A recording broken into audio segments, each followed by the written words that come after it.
Hey everyone, we have an NCAA women's college soccer whip around here for Thursday, August 20th, 2025. This is the last day of there being only women's college soccer for sports, for Division 1. Women's college soccer may have already started for Division 2, Division 3.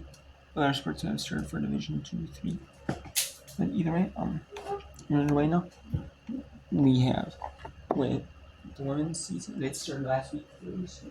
The men's season starts this upcoming Thursday.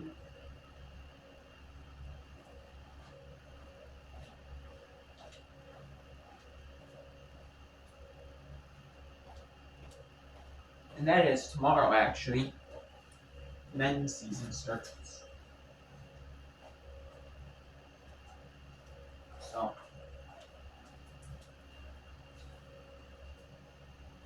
yeah, men's season starts tomorrow. But we will not be covering that. I will not be doing that. Right now, I'm going to be doing VMI in Longwood here. VMI. Longwood being VMI 2-0 here. Virginia Military Academy is this one. The Virginia Military Academy does not have really any. Doesn't have a lot of women's sports. Not the same role as the men. They have a lot less men's sports. Not or women's sports. Not the most common. They always have like soccer. They don't have like gymnastics like a lot of schools have. Yeah, I mean not every school has gymnastics, but they don't have that. They don't have like even like some of the more common ones, like softball, like even women's basketball. They don't even have like track and field. You know, some of the popular ones of that.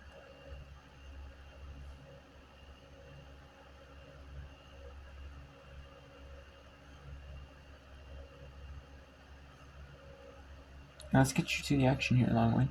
Alright, Southern Conference. VMI against. And there's a goal! Longwood makes it 3-0 over the VMI Cadets. Longwood Lancers. Longwood out of the Big South. Just dominating in this match.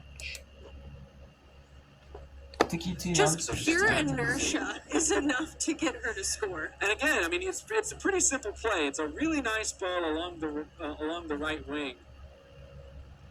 I believe that was Hope that played it in. But it's just a great spot. Yeah, Hope is it in there. And again, it's going towards the goal. That's a good place to be. We talk about that a lot. Yes, you'll score some pretty goals. Sometimes it just takes a matter of going. Yes, either I will be in the back of the net or me and the ball will be in the back of the net. And so it's 3-0 Lancers now.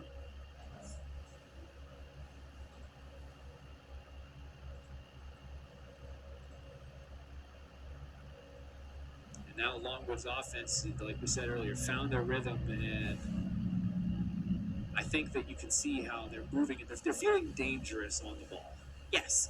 There's kind of a buzz about them, like there's electricity happening right now. And that's really difficult to defend. You know, if the offense is really crisp, it can be hard to gunk it up. When it's like energies on the field. Like it feels like kind of the Longwood energy is surging, and VMI is trying to absorb as much as it can, but it's difficult. Especially because there's no timeout moment where you can regroup. You just kind of have to lean on, who are your vocal leaders on the field and how can we kind of get back to neutral. When you talked about it earlier for this VMI side, I mean, that's something that Coach Robbins is really impressed by with his team. He just feels like they know how to persevere. This is one of the toughest big series that my cadet athletes. Their first week of school is a whole lot different than everybody else's. When you're really I feel like I have this gut feeling that truly every VMI player on the field like is in love with soccer because of all the extra they have to do and they choose to play.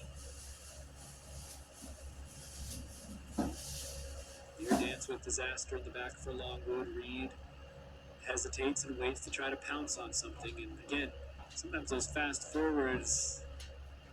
And so we'll take you to another match. It is VMI and Longwood is pretty dominated by VMI here. Or dominated by Longwood, dominated by Longwood. Just as I say that, there they go by VMI. So I say Longwood dominate so far. VMI scores, and they're on with a Longwood gets a 3-1. In women's soccer, if you're familiar with like the professional game, like the overseas leagues in the United States, like NWSL,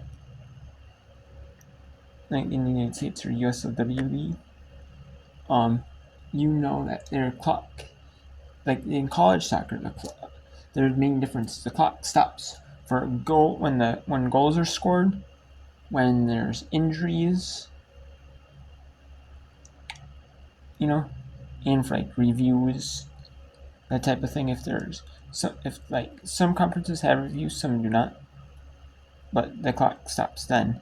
In professional soccer, the clock never stops, but the refs do have like a little like a little watch, like a little time thing, so they keep time, like a stopwatch. They can pause it, when that happens, so they know on there, just on the field, it's just not shown. You don't know it as like a player or a coach or a fan or like announcers. The only one who know are the refs. Know exactly, maybe so. But I like this system a little bit better. I think it works better, but so you know exactly, I like it, And then if there's like any time waste, and then also they do it to where in the last 15 minutes of the game, if the team that's leading subs players on, the clock stops in the second half, that is, and that is to prevent time wasting, and they used to have it to where like the clock wouldn't stop for that. And there it goes. Whoa, what a goal. Wow, and just as soon as I said that, VMI is already down 1 now. Down 1. Wow. But yeah. You have the games, and you do have before they had like 10-minute overtime periods, like in the regular season. That was kind of like similar to like the 2 15-minute periods that they do, that professional soccer does for like playoffs or tournaments, like stuff like that. And that's the reason. And yeah, they did that for the regular season. However, they stopped that for the regular season and only do it for the conference tournaments and NCAA tournaments.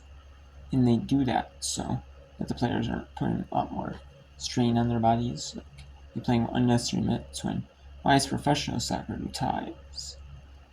When why can't we do even in the United States, professional soccer does ties. Like why can't we do ties in college soccer? So yeah, we'll do that.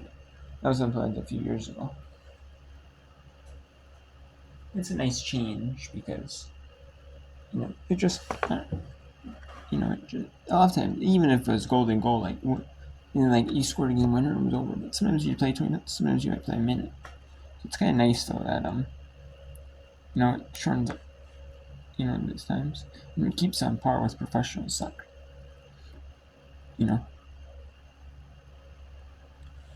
there's and this is Glenville State, as you may know, is a non-Division 1 opponent. They're a Division 2 opponent.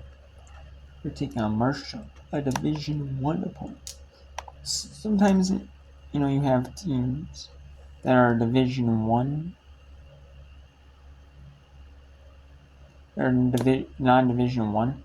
Sometimes you have non-Division 1 teams play Division 1 teams, and usually it's an exhibition. Usually it's like a money game for the Division 1, non-Division 1s.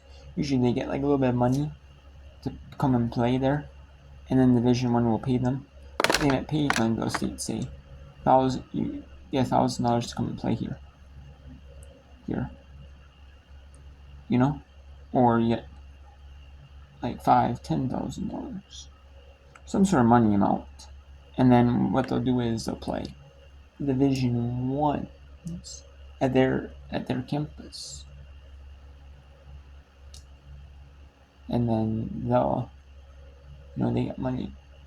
Usually you see that in like men's and women's bets, like and even like small sports.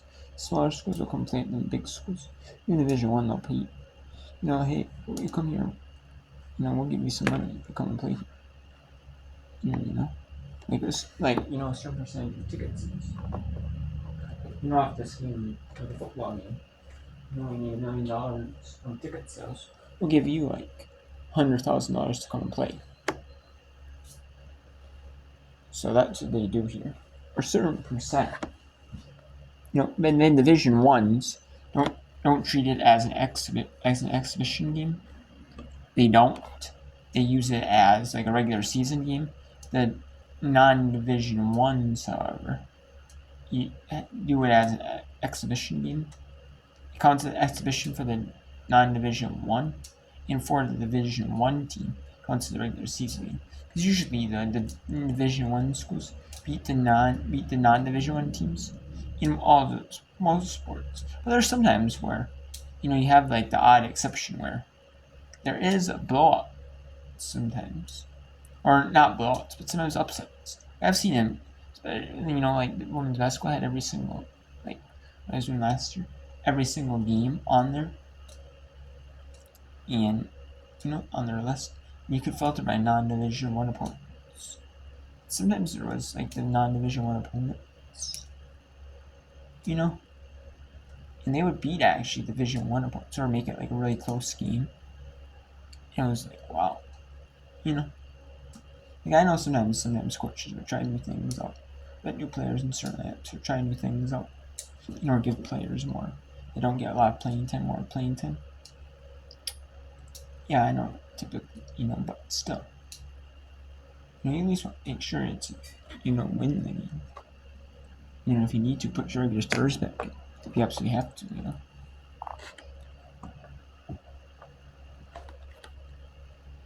It does not look good on your record.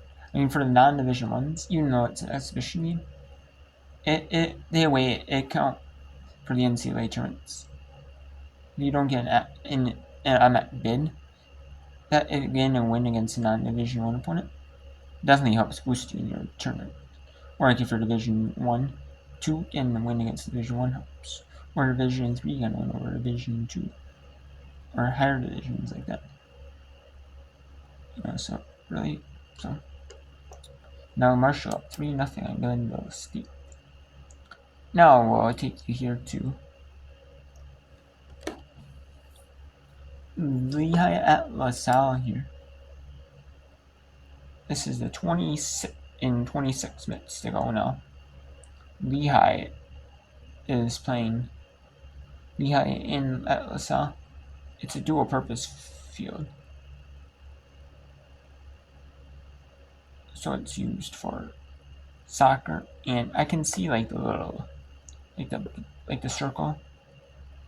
I would assume that is being used for the cross as well. Like women's soccer. They have a men's soccer. I'm not really sure who has a women's soccer program, has a men's soccer program. Maybe vice versa. Most schools have women's soccer programs have men's soccer programs, but not all of them. Most of them, usually if you have a men's soccer program, you have a women's soccer program. But Anyways, let's go do this